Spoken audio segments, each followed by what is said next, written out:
Hello everyone, my name is Connor Lacey and I'm a junior here at CU studying business analytics and marketing, and I am this year's student business chair for the conference. While of course we're disappointed that we cannot be hosting you in person, we are thrilled to have you for a special version of the event. The panel that you're about to watch discusses how data has impacted the past as well as what the future may hold. Sit back, relax, and listen in on some of the sharpest minds discussing how data has shaped and will continue to shape our world as we know it. Enjoy the panel.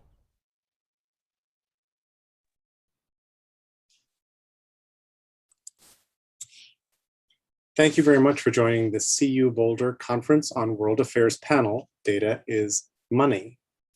We would normally be in CU Boulder campus together right now, but we are virtual this year. I do want to take a moment to note the horrible shootings that happened close to campus on March 22nd and to express our sadness and solidarity. I'm your moderator, Jerry Mikulski, living in Portland, Oregon. In the 1990s, I was a technology trends analyst, and then I went off on my own in 1998 and have ended up focusing on trust. That was also the year that I started creating a mind map that I publish openly on the web at jerrysbrain.com. I've attended 3 CWAs as a panelist, and this is my first time moderating.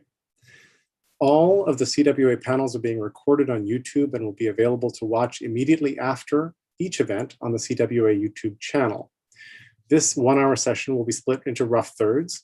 The speakers will have 7 minutes for opening remarks, so that's about 20 minutes. Then I have questions that'll run about 20 minutes, and then the audience's questions, your questions.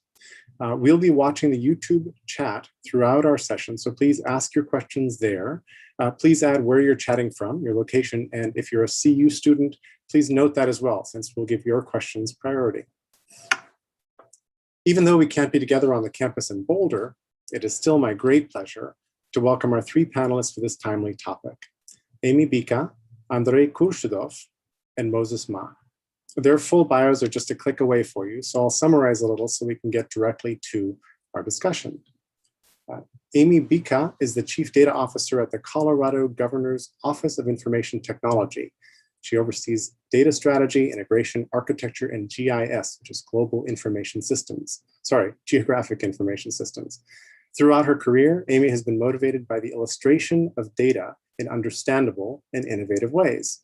Before joining the Colorado government, Amy spent 20 years making sense of data in the oil and gas industry.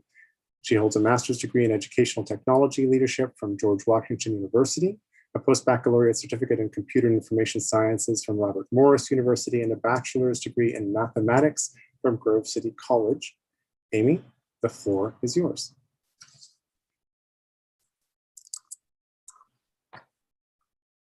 Thank you so much. Thanks for the introduction. Oops. There we go. Can you guys see and hear me okay? I can hear you fine. I'm not seeing you yet. Amy, you need to start your video there. Hang on.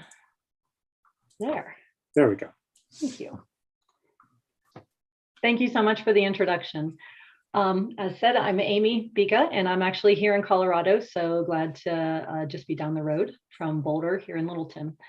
So the topic at hand was talking about data is money, and really focusing on personal data.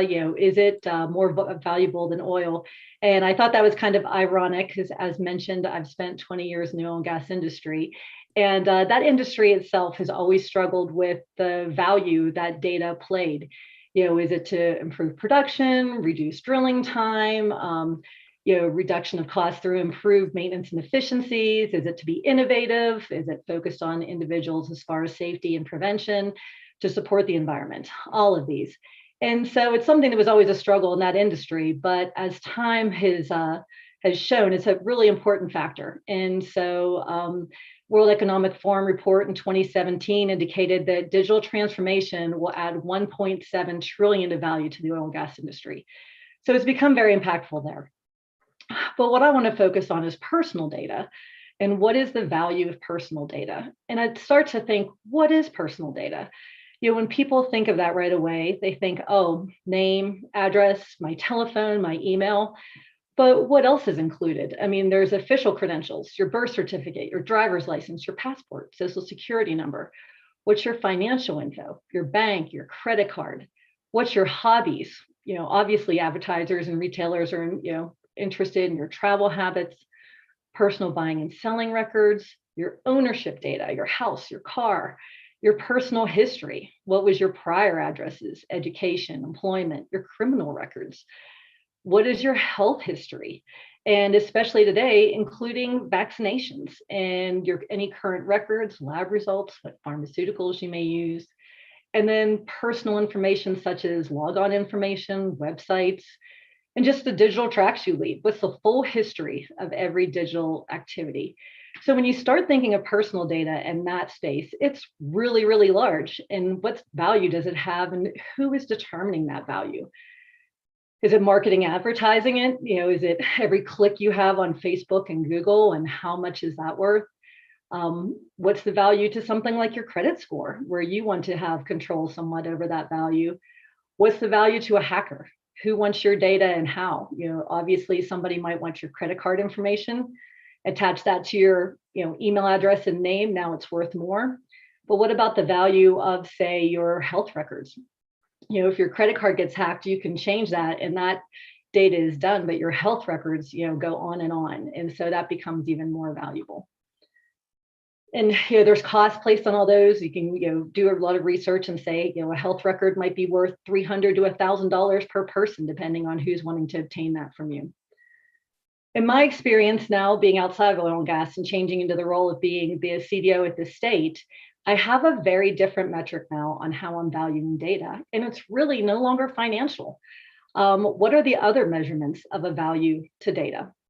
In the state of Colorado, we have 4 bold initiatives we're working on: the economy, environmental and renewables, health impacts and cost savings, and the impacts on education. So while those do still have financial components to them around cost savings, what's the value you put on environmental factors? What's the dollar value to clean air, clean drinking water? What's the value to safety? If you have traffic data, air emissions, anybody in Colorado who uses the CDOT app to know when to leave to go skiing on a Friday understands that that data can be very valuable at that time. What's the value to education data? And of course, now a big area is health data, and not only in this time of COVID, and your vaccine data, how important will that be? Will it be required to, travel in the future, to be able to still maintain your job? How is that data used to make sure that certain areas are getting vaccines that may not get them otherwise? How do we combine that data with, say, Medicaid data? What's the value of your health records in general? And what's the impact on poverty reduction, behavioral health, public safety, housing? How are we addressing equity, diversion, and inclusion? So from my perspective now, I've used those value metrics over the ones of a dollar. And so that's really changed my view of data and how it should be governed and managed and given priority. And balancing that against privacy concerns, inequality, maintaining health and safety, and just ensuring that there aren't missed opportunities.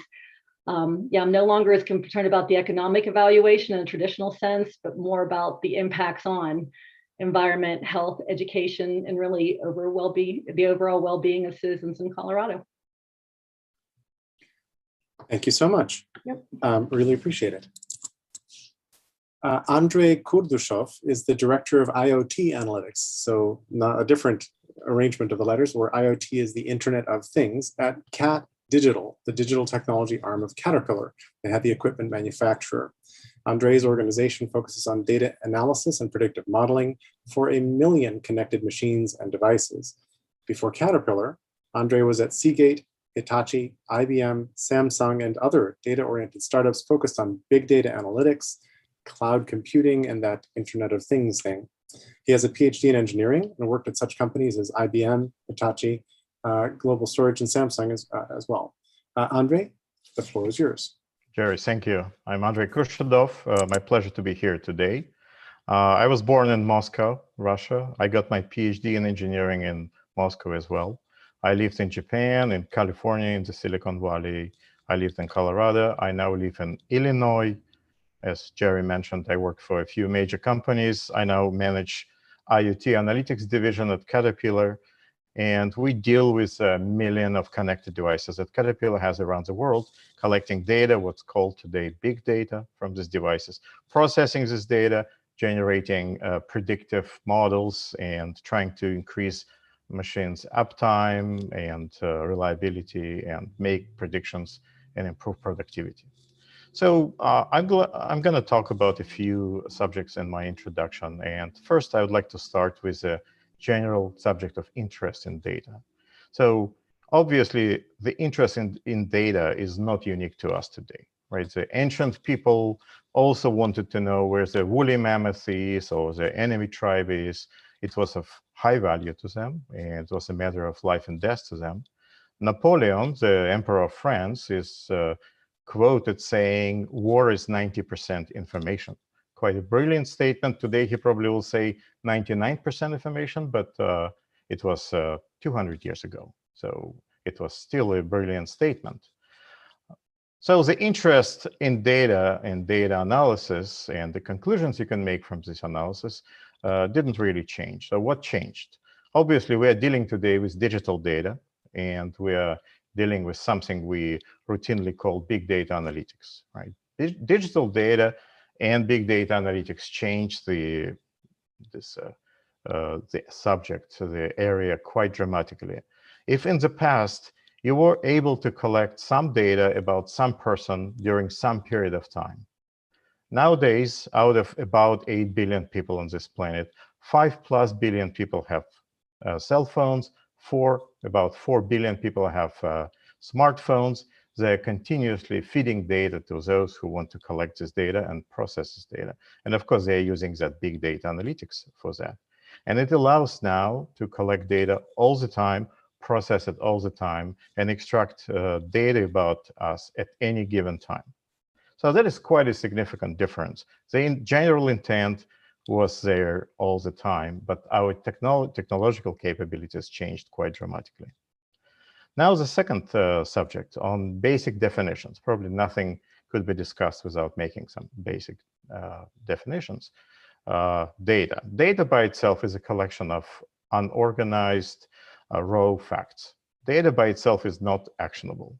If you get 10 million data points, say temperatures from different locations around the world for different time periods, you wouldn't know how to process this data points. You wouldn't know what to do about it. You'll need to process it, analyze it, maybe visualize this data, plot some trend charts, generate trend charts, and then suddenly you might see the answer that will lead you to some sort of action. Essentially, you'll be creating information out of data, and information is really what is valuable. It's not the data itself. However, information has to be built on top of this data, on the real data. The reason why I mention this is because the process of creating this information is also important. First of all, it requires work. Data collection requires work. Data processing into information requires work. Even serving the conclusions from this information requires some work, which means somebody has to pay for it. It's not free.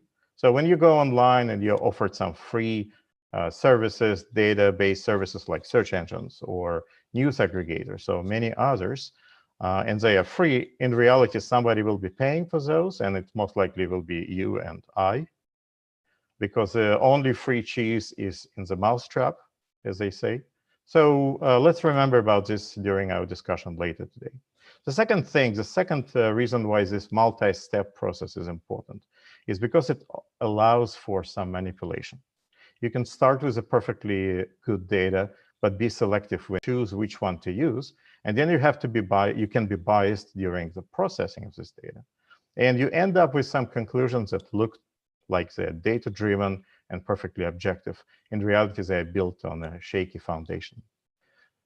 It's important even more than the quality of data itself, because this multi-step process allows for changing the conclusions so much that we would never probably even know what the original data were telling us. Actually, in the time of COVID, I would even bring this to this discussion.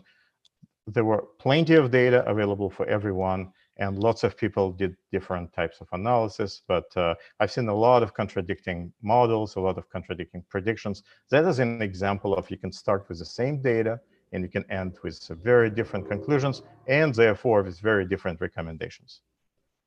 And the final thing I'll talk about briefly is probably this question of data versus oil, or which one is valuable and so on. I think it's a very interesting way to ask the question, kind of provocative way to ask the question. It's a question that cannot be answered as yes or no, which one is more valuable. If you, for example, look at total market cap of top 10 oil producing companies around the world, their total market cap on the US stock market, at least, will be less than that of Google alone. So you can say that Google is a data-driven company. It's more valuable than 10 top oil companies. So clearly, data is more valuable. It's probably not the right answer. Some people say that data is new oil. And it's also another interesting way to kind of address this question. And I will mostly agree with this statement. Oil is still extremely important to us. It's not just a source of energy. We make plastics out of oil. Our shampoo requires oil. Rubber going into our tires needs oil, and so on and so forth. So oil is ubiquitously required in our lives. The same is with data. We cannot fly without data. We can barely drive around the city without using navigation system, which requires data. So from that perspective, data and oil are very much similar. They are absolutely needed. But there is a unique side of data. For example, oil produced in Siberia or Venezuela or Saudi Arabia or in Texas, with enough processing, will yield the same product. This is why oil is a commodity. It will have different chemistry, it will have different physical properties, but with enough processing, you will end up with basically the same. Data is not like that. Data collected in Texas will be very much unlikely applicable to Saudi Arabia or Siberia or Venezuela, and vice versa. Data is much more unique in this way. Data is not a commodity. At least a significant fraction of data is not a commodity. It's quite unique, and some part of this unique data is the most valuable data, and it's by far more valuable than oil or anything probably we can mention in our discussions.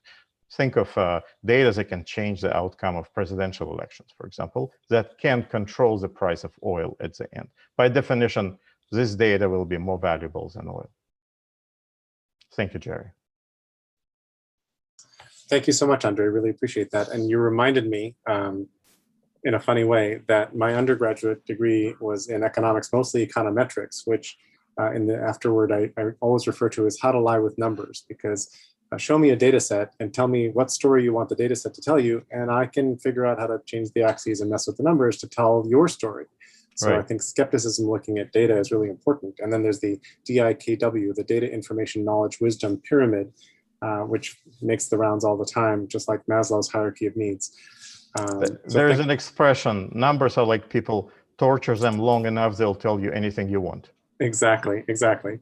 Not the happiest expression, but still. No, not the happiest.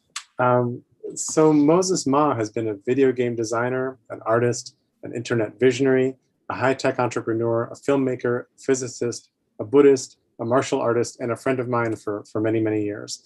Now he is the managing partner of the innovation consultancy Future Lab, which has startups in the domains of blockchain, enterprise computing, mobile apps, quantum computing, and most recently, pandemic management.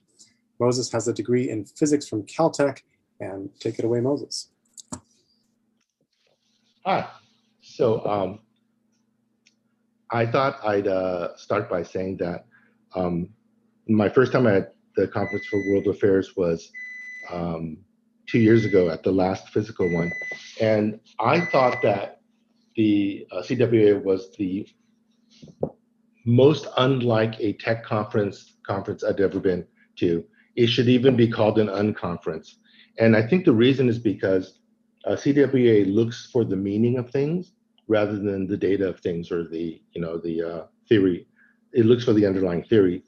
So my current pet theory about humanity is that human society is actually undergoing a transformation right now similar to the Cambrian explosion, when single-cell organisms learned how to become multi-cell organisms. So at that time, there was one single mutation that taught cells how to form cell walls and striate themselves. And that one mutation led to this explosion of different kinds of life forms, of multicellular rather than single-cell organisms. I think that something like that's happening right now with the internet and blockchains and other technologies that enable that. And if we continue that analogy a little further, a couple of things that happened during the Cambrian explosion.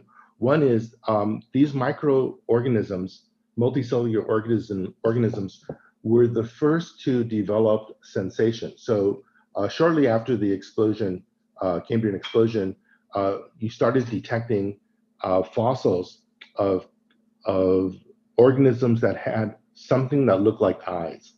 And they did this because they wanted to be able to move to places that had more rich nutrients. So they, instead of just filtering where they were, they said, oh, that area has better food. So it would like move over there and then do that. In fact, you can see that today with slime molds. They can actually, individual slime mold cells will actually form this kind of blobby thing, and it will actually move to someplace that has better food. And then once it finds it, it'll just fall apart again and then kind of happily be single cell organisms. Shortly after the development of sensory capabilities, predation happened. So some of the cells said, hey, you know, we can not only look for more rich areas to feed, let's feed on other organisms, right? So they learn how to attack each other. And then those organisms, they actually developed a way to detect that an organism was attacking them. So they would need to figure out how to avoid getting killed. So they started developing computational capabilities and memory to remember things like that. So the emergence of brains, actually, sensory networks and nervous systems began shortly after this explosion as well.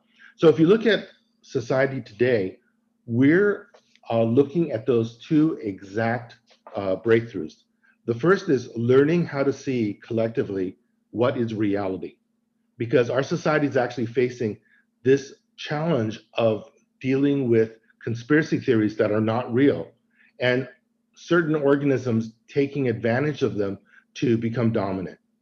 The other thing it's doing is it requires the formation of a nervous system. And that's exactly what the internet's doing, except in this case, a blockchain is a memory system where everyone agrees what is real. So a lot of this has to do with that sort of thing. And my belief is that data monetization isn't so much about data as being the new oil. Data is like a useful molecule inside an organism. And a couple of the rules are if you have an organism where some cells are greedy and say, I want all the useful organisms for myself, those are known as cancer cells, and they generally die off. If the cell can actually spread those useful molecules around effectively, then it will be a healthier and more adaptive organism. So I think that what I'd like to do is say one more thing. Our company is actually building a data platform for pandemic management. And one of the products we want to put into it sought to monetize the data of people participating. But the way we thought we would do this is the following. The greatest hurdle that WHO sees in the next year or two is actually vaccine hesitancy. Because if you can't hit, a critical level for herd immunity, you'll have an endemic virus. So the technology that is most effective for treating vaccine hesitancy is actually a lottery. The studies show that if you include a large lottery, vaccine hesitancy in a population would reduce by 50%. It's very powerful. So we're building a crypto lottery. So we haven't done this yet, so please don't tell everybody in the whole world. And if you're interested in participating, contact me. But we wanted to put in the ability to win $1 million if you upload your CDC card after you get a vaccination.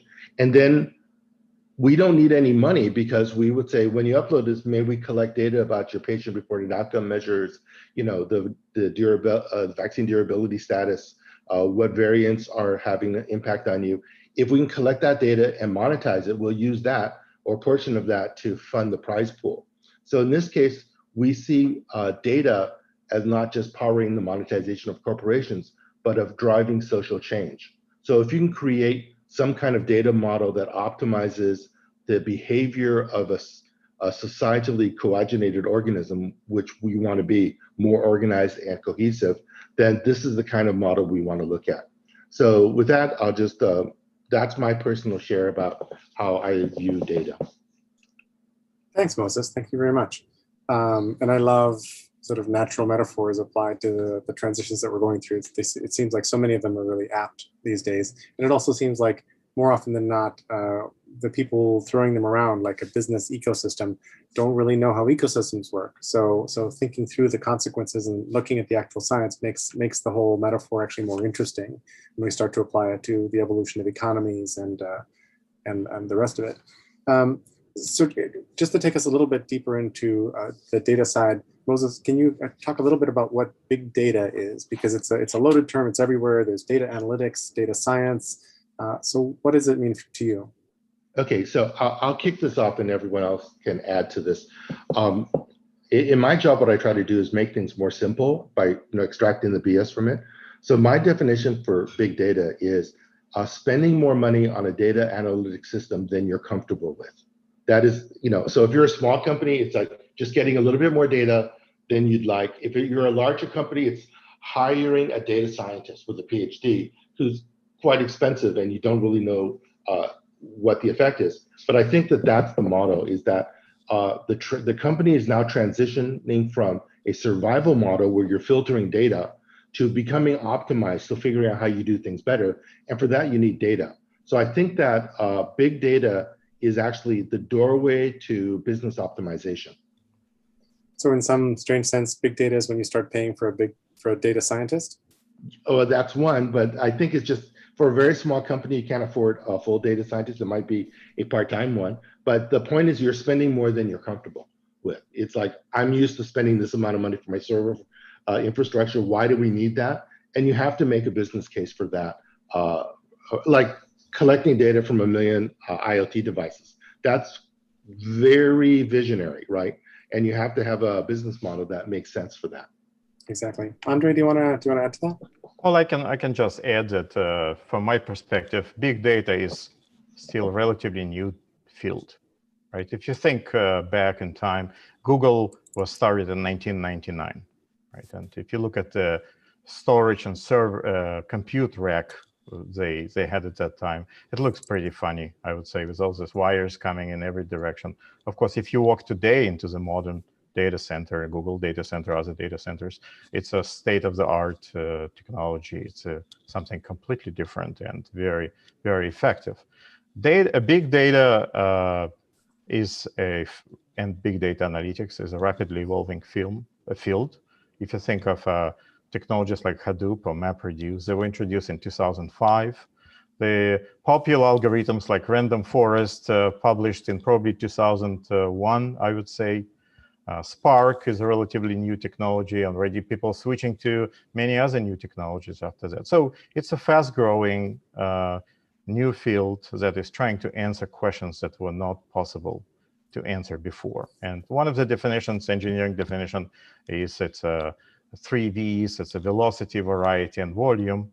That's what defines, meaning high velocity, high variety, high volume. That's what defines the field of big data. But it's a kind of revolutionary shift in the type of data we use, in the way we store this data in distributed storage approach, and the way we compute using this data, also distributed cloud computing and so on. So it's a new field, even if it's 20 plus probably years old. It's just the beginning. And this million of connected devices Moses mentioned, yes, Caterpillar has 1 million of connected devices around the world. They send data to us. We process it. The number of devices will only grow. The amount of data will only increase over time. You can just imagine what the future will be for us. It's interesting. A million years ago, when I lived in Connecticut, a friend of mine's job, his day job, was helping AT&T load databases faster. They had a 3% sample of all the calls made in the U.S. They were using that to try to figure out what to do about the network. And if he saved them 5% in just loading the database, he more than covered his salary, which would have been a big data job of the time, and it's like has nothing to do, I think, with what we're doing these days. It's really moved way further. So who holds this data, and what are the benefits to them? What's the default setting these days for who's actually holding big data? For any of you, Amy, if you want to jump in, please. Yeah, I'll jump in. And one thing I just wanted to add too is I often find in the big data space, there's that visionary component, but you also still want to have a foot grounded in reality, because a lot of times company will just say, I just suddenly want to collect everything I can, regardless if it makes sense. If something moves every second, I'm going to collect it. And the next thing you know, you have a lot of data and you're wondering, what is that use case, balanced with the fact that sometimes with new technologies, you don't know the use case yet. So it's kind of both of those spaces. But yeah, I mean, in the oil and gas space, which was historically my area, that's something they've jumped into. But I find sometimes in that area, they didn't have some of the maturity around data governance or modeling or anything. They just went straight to this big data space. And so, IT wasn't ready to handle that. So the business picked up some of that. They ended up owning that. And it's kind of understanding, is it engineering? Is it IT? Is it business? Who owns that data and how to use it? And where does that live in an organization going forward? Anybody else want to add to that? I will answer this question in this way. People or companies who know how to use this data usually store this data, because data is something they can use to boost their businesses, right? There are some companies, let's call them new companies. Those are built on data completely. Google's and Amazon's, their whole business model is built around data. They can calculate the cost of storing and processing data, cost of doing analytics, and they can also calculate the benefits, the financial benefits of using that analytics and the outcome of this analytics for their business. The majority of companies today, I wouldn't volunteer a number, but I think it's more than 90% probably of companies, they still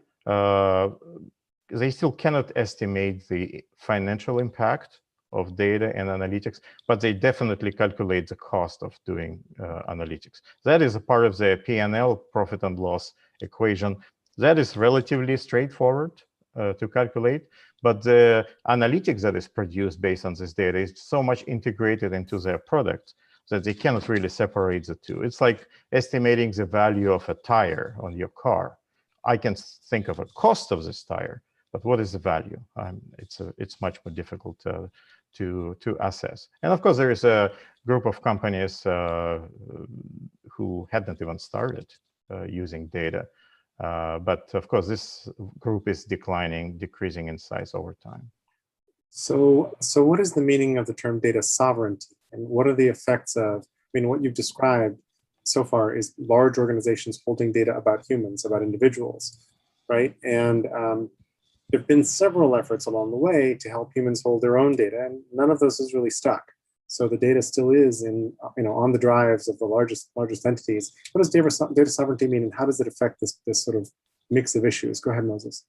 No, I'm active in a world W3C working group called the Decentralized Identity Movement.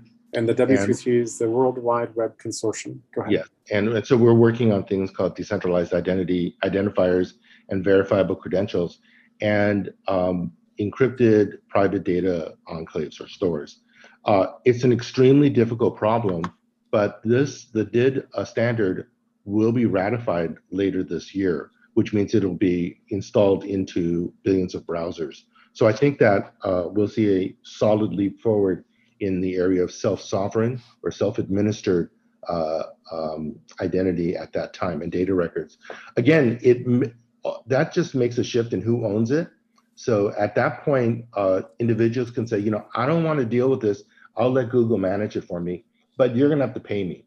That's the shift, is that there's going to be a way of owning your data and monetizing a part of it. A good example is a software company called Brave. the developer of the Mozilla browser, he created a browser that has one little change in it. It like rips out the Google ad and puts in your own, and the browser user gets a percentage of that money. So they could make, you know, $50 to $100 a year using a browser and getting back some of the money that they're generating. So I think that there will be breakthroughs in this area, but it's not easy. You know, for our company, just the problem of verifying that someone is actually vaccinated is actually impossible, you know, because the government said, we are going to punt, we don't want to explain it. The WHO just released some guidance about how this might be developed in the future. And everyone's afraid of doing vax passes right now. So I think it probably won't end well. I think it's going to end badly because no one's taking responsibility. The standards are going to be a little bit late. And so I think we'll have a chance to do it right after the pandemic.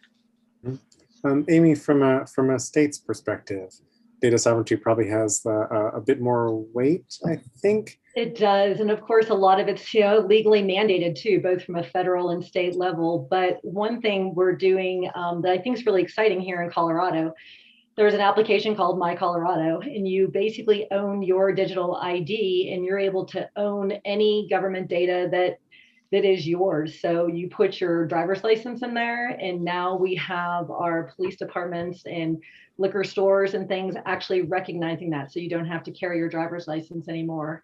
Insurance cards, we just released actually hunting and fishing licenses too in this space. And what's nice about it is it actually bumps up against the DMV database so that it's verified that it's there. Things like the police department like it because there's no fake ID anymore, because you can't have it on there unless you actually have a valid database behind it. And it gives you the ability to share the data you want to. If you are the liquor store and you only want to share your birth date and not your address, you just indicate as such. So it gives you that control over your data. And Moses, to your point, you know, and an obvious use case would be your vaccine data and the vaccine passport, but that does get sensitive very quickly. You know, who's allowed to see that? What's the intent of that data? Where is that going, and the laws around it? And so I agree with you. I think, you know, I think there's a lot of strides being made, a lot of different people looking at it. And I think in about 2 to 3 months, we'll have great solutions, and you know, maybe too late for this time, but hopefully other use cases that aren't the next pandemic. I know. Go ahead, Moses. Yeah, I think two of the concepts from the decentralized ID standard that are really useful. One is data minimization. So for example, if someone shows up at a bar, you shouldn't necessarily have to show them your home address and on your driver's license and your exact birth date. You just want to know that the person's over 18 or over 21. So how do you minimize the data? And the other one is selective disclosure is another concept. How do you ensure that the data is only given to the people who need it? So if you're getting entrance to a movie theater, you know, you would probably want a Vax Pass that's signed by someone saying that your child can actually go into a movie theater they've invented. Then who owns that data? If the movie theater owns it, it's actually kind of odd as well, right? So these problems are very difficult to resolve, but I think there will be breakthroughs after the emergency of the current pandemic, and people have time to breathe. Yeah, exactly. But if you're a platform provider like Facebook, for example, I don't think I've ever paid Facebook a dime for anything.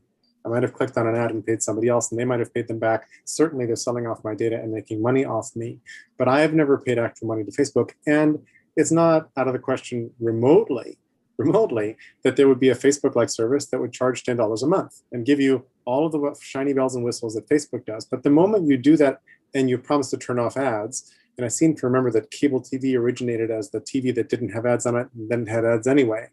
But the moment they do that, they get adverse selection, and suddenly their ad sales are much less interesting because all the people who could afford to buy away the ads do so. And the platform's value sinks, and there's sort of this downward spiral for them. So this puts us in this really weird kind of conundrum where if we want privacy and we want some sort of sovereignty for our data, it's a tug of war against the carriers, unless they start switching over to a pay-for-service model, in which case their audiences will be smaller, which may not be a bad thing, because right now, the largest country on earth is Facebook. Yeah. Like Facebook has more average monthly country, users than China by a factor. Sorry, and go that ahead, country Gabe. just lost 533 million data sets, right, for their users just a few days ago. I just want to repeat what I was saying at the very beginning. We are paying for these services one way or another. Sometimes it's indirect. We are forced to watch YouTube advertisements, and it's quite painful at times, but it's free. You can always switch to a paid broadcast and paid service, and then we don't need to suffer. Right? Well, so actually, in this case, there isn't a paid alternative, really. Like you could try to match up Facebook's features but not the audience, right? There kind of is no substitute, which is the strange thing. You have this Faustian bargain where you could stay off the platform entirely, and I have a few friends who are Facebook refuseniks, or you're kind of in, and it's very hard to be in halfway, even if you tune all the privacy settings. There's another saying we haven't mentioned here in this call, which is, if you're not paying for the service, then you are the product, right? And that's what's happening to us a whole bunch correct. here. So what have you all heard the terms the stalker economy and surveillance capitalism? Are these sort of familiar terms? Like, what do they mean to you? And do they sound impossible to overcome?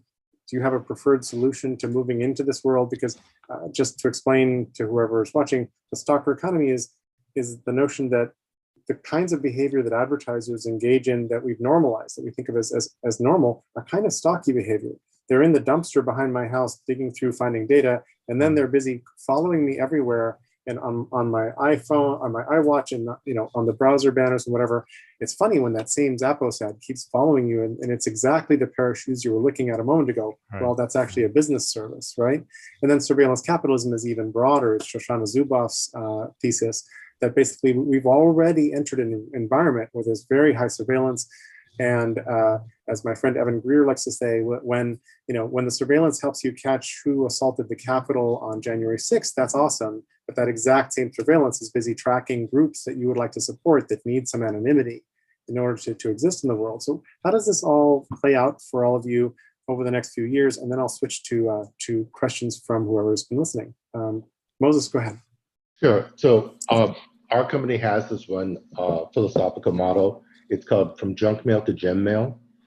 We think that the use of AI to modulate that process of data collection can be optimized by a system that knows that certain things will creep you out. If you talk to, like I sent a Gmail to a friend about going to Tahiti, and I started seeing Tahiti ads. It's like that wasn't cool, right? That's totally not cool. On the other hand, if I'm looking for a car and someone sends me an ad that says, I'll give you $50 if you test drive this car, I'd be interested, right? Because there are certain things that are valuable to me. I think what we need is to inject greater intelligence into that process, because right now, all of these companies like Google are behaving like filter fish. They're just like absorbing stuff and spitting it out. They have no intelligence on top of it. If you could actually tweak it and it matches the user design requirements of users not to be creeped out, and it also increases the profitability for all parties involved, I think that would be a great solution. But that problem is not an easy one to solve. But I think that's the way it'll be solved over the next 10 years, is that the introduction of certain kinds of AI will help. Jerry, do you mind if I make a quick comment? Please, go ahead. I switched to DuckDuckGo. I don't use Google search. I'm trying to use different browser and different computers. I'm not a part of Facebook, and I'm not using Twitter. And I'm still not naive enough to believe that I can preserve my private information, and keep it to myself. But honestly speaking, my biggest concerns are not in this. I don't like when companies are collecting data on me, but I'm more concerned about what I think might happen tomorrow. Think of a large online retail company that today just collects my data to serve their goods to me in a better, ahead of competition. You mentioned shoes. There's these shoes in Boulder when every toe is separated, and some people like those, and I never liked those.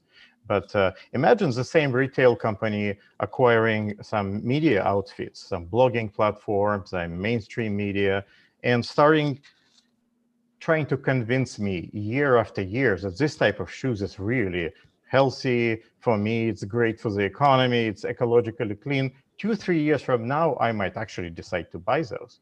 This is a behavior modification. It's beyond data collection and reaction to that. And that is what I'm honestly concerned more than just daily and nightly constant data collection on me. Thank you.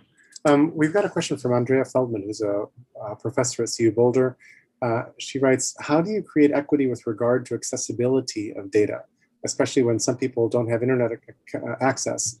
So for things like getting a COVID vaccine or whatever else, how do we overcome access and equity? Can take that one.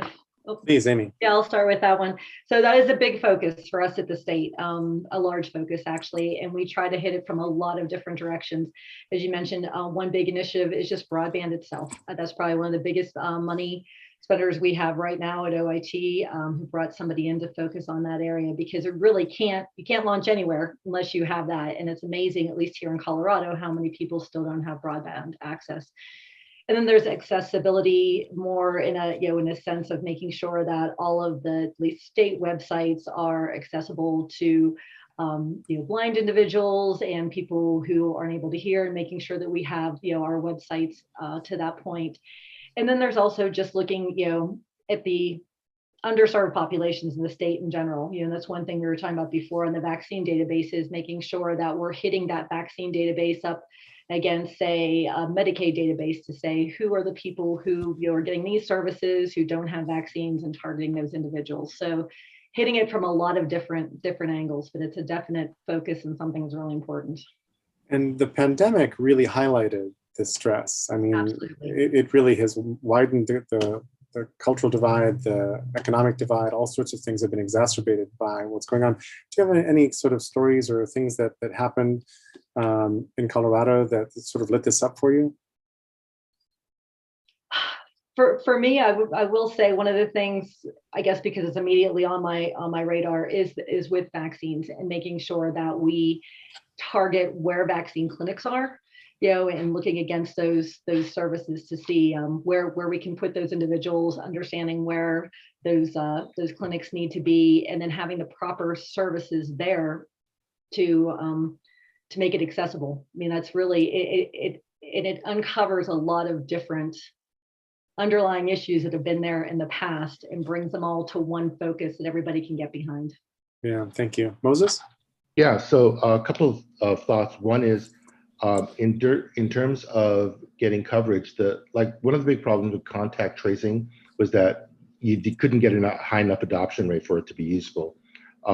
So what we came up with was this model of caretakers. So we have a free product we're going to release. It's for bubble management, so it can help automate the formation of social bubbles. And the caretaker of the bubble would handle some of the COVID vaccination data for people who aren't connected. So that's a stopgap. But when we went to a couple of the African countries and you in your country, their immediate answer was, this is extremely useful. By the way, can you help solve the problem of rural digitization, right? How do we get this into the rural villages? So we had to start talking about mesh networks and things like that that are lower cost than cell towers. So I think that there are solutions, but it requires the ability to innovate kind of rapidly to address these. But I think caretakers are the way to get a better penetration of digital capabilities into current populations. And Biden's infrastructure bill in front of Congress at this very moment, as we live and breathe, has a whole bunch of money in it for infrastructure of different kinds, which is super interesting. And I'm part of a broader geek community that's been meeting for years about why is Muni broadband stuck, and how do we make this work, and what there's a whole series of stories behind the curtain for why we don't have simple, inexpensive access to broadband nationwide. And I'm hoping some of those things loosen up. Andrea, in your earlier comments, you talked about bias a bit as one of the key things that's happening to data. can you just talk a little bit about bias in relation to access and underserved populations, and maybe if you've seen it, a path to how to overcome the kinds of bias that we're seeing? Well, I'm mostly dealing with machines, so less with humans than the machines. And in spite of that, of course, we have some natural biases. This is not something dangerous to have. Every data scientist developing a solution introduces his way, right? His view of how things have to be solved. Especially if it's a he. Exactly, yes. The intent is always to build the best possible solution, but what comes at the end is influenced by this data scientist. So bias is unavoidable, but it's rarely intentional in the field I am in. Well, sometimes it's completely unintentional yet really marked. Like if you're using deep learning, which is a form of neural networks, which don't use logic. Like neural networks are trained with data. You don't tell them first you do this, then you do this. What happens is they absorb a whole bunch of data that happens to include cultural and systemic bias.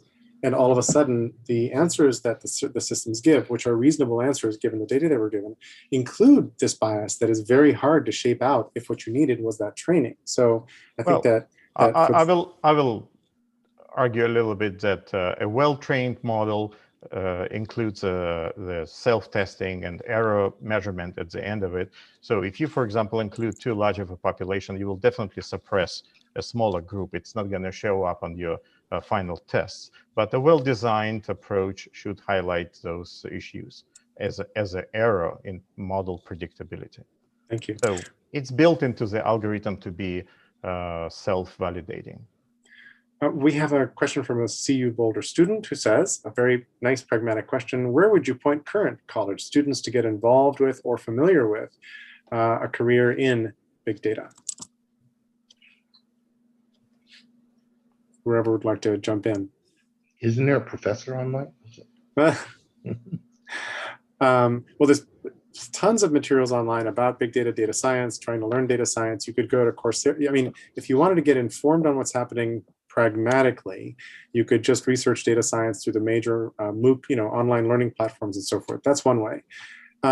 If you do some Google searches on privacy and the issues that we've been talking about here, you will uncover a rich, rich trove of people very concerned about our privacy, very concerned about access and equity, really wrestling with these kinds of issues. And for example, two people who were on Google's sort of equity and ethics panel recently bounced from Google as a result, I think, of arguments around these kinds of issues. So this is a hot topic that somebody who's interested and can come up with innovative solutions would find, might find a rough road, because if those people left Google, that means that was difficult for them or they got fired. But there's a huge opportunity here on these sets of data. And then Europe has very different data privacy legislation than the US does. We're moving into sort of global regimes where it's really hard to defend borders. So I think there's a lot of policy issues there as well. Anybody else have thoughts on where would, if you cared about the issues we're talking about right now, who would you go work with?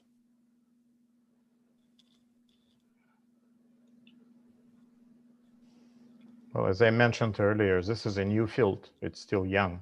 There will be new fields created within data science fields which we are not even aware of today. So I would suggest to any young person in this field interested in data science just to get a solid foundation, get a lot of practice, and look around, look for something that is truly appealing to you, and go in that direction. And I would say locally here, actually SPE, Society of Professional Engineers, you do not need to be an engineer to be in that organization. And they really cater to students and getting them aligned with internships and opportunities of people who are looking to expand in that space. So I think that's something to reach out to also. I'll add that you could probably join some open source movements that are helping build big data platforms. That's a good place to break in and get some experience so that you don't have to go and interview without it. But I think this is an exact demonstration why universities are important. Like, this is the kind of thing that you will learn at a university that you can't learn, like, by accident. There is a question from John Griffin. He writes that in academics, there is an expectation that data generated using public monies or with public support should be made publicly available. Could this argument extend to private companies? And here we might fold in some of the research of Mariana Mazzucato, who says that all of this stuff that we take for granted as being purely private was actually developed with public monies because the internet, because chip research technology, all these sorts of things. So how could that play out? I would work again in a little bit in crossing those lines as far as public and private data. And one thing we do at the state actually partner a lot with all of the major universities, Boulder and also DU, and providing think tanks that are in those spaces. And then we work with those teams to actually make that data public. So here we have something called Colorado Info Marketplace. It's a website, and that's where we share everything that's deemed to be public. And so we do try to push that as far as we can. If it's coming from an agency, if it's coming from, a publicly funded study, and have that all centralized there. So the goal is as much transparency as possible at all times, within the limitations of the privacy laws that are in place. So that's that balance always, that transparency versus privacy. Yeah, exactly. One last question, because we're getting very close to the end of our session, and this is another sort of brain-stretching question from Jeff Wallerman, who writes, if we take back control and ownership of our consumer data, and I'll just bookmark that for a moment, because the word that's taken me through the last 25 to 30 years of my personal journey is when I realized back then that I didn't like the word consumer. So it really plays into our topic here. So Jeff writes, if we take back control and ownership of our consumer data, how will enterprises react on a marketing level? And what will a new model of online capitalism look like? Any conjectures on that? I mentioned briefly that there could be there's just no reason there couldn't be a for-pay platform. It probably wouldn't have the reach and depth of today's platforms, which means that it probably wouldn't get as much venture funding up front, which means that it's this all trickles backwards, right? But what might reactions be from the current players if that happened? Well, it will definitely change the ways they do business. That's for sure, right? As we discussed it earlier today, somebody has to pay for these services, right? And nowadays we are paying by giving away our data, allowing them to use data we provide. There will be just another way of organizing this business. Will be probably just look at Amazon, right? I mean, some of the data they collect from us are actually useful to us, right? They select the right things for us to purchase. So why would we hide that data? So it's not about hiding all the data. It's about maybe some data, and that needs to be decided if such a model is introduced, the new model. There will be new definitions of what's private, what's public. There will be new agreements between companies, user agreements between companies and us on what could be collected, what could be shared. But at the end of the day, the same amount of money will be spent on similar services. Mm-hmm. It's just a matter of how this money will be distributed between all of the players. So am I overstating things to say that there seems to be a very strong trend toward data sovereignty, privacy, a series of other things? The administration right now is taking on the largest players, trying to figure out what to do, what remedies to do, whether it falls under antitrust or privacy laws or other kinds of, or platform or common carrier laws. There's a whole series of different legal domains in which things could happen here. But are we entering a moment where there could be a huge impasse that will cause a very big break in the current business models, and that the things that we're using 15 years down the road might be very substantially different because of this? Or will these movements toward people owning their own data be successfully postponed, delayed, deferred, set aside to protect the large platforms? Go ahead, Moses. Yeah, if you look at this phenomenon called DeFi, or decentralized finance, it came out of nowhere, and Wall Street's actually jumping on board, saying, we'll take a look. I think the same things it's going to be true for identity as well. There's going to be some kind of decentralized ID movement. And if you look at the membership of these working groups, Facebook, Google, and Amazon don't belong to them, right? They're not actively trying to stop them, but they are definitely reluctant to accelerate that process because they need more time to figure it out. But I think something like the DeFi model will happen, where there's sort of a building block or a Lego system for identity that actually solves these underlying problems, which are very thorny. And when regular people can start monetizing them, then you'll see adoption grow rapidly. Excellent. We have reached the end of our magic hour. We had a thought of like running a coup and going on for another 5 hours, but I think we should wrap at this point. And I thank you. I did want to add one thing for the students. Yeah, please. If you want to get involved in identity and data privacy and stuff like that, there's a really nice group called the Internet Identity Workshop, which is open to everybody to come in and play. So look that up, and they have a very low cost workshop where students can get in and get involved and kind of ramp up. So it's a good way to get your hands dirty. It's hosted by my friend Kalia Hamlin, IIW, Internet Identity Workshop. It's Identity Woman. Identity Woman, exactly. There's also the EFF and the Fight for the Future, which is where my friend Evan Greer works. And these are all activist organizations working on these issues. So go look at them.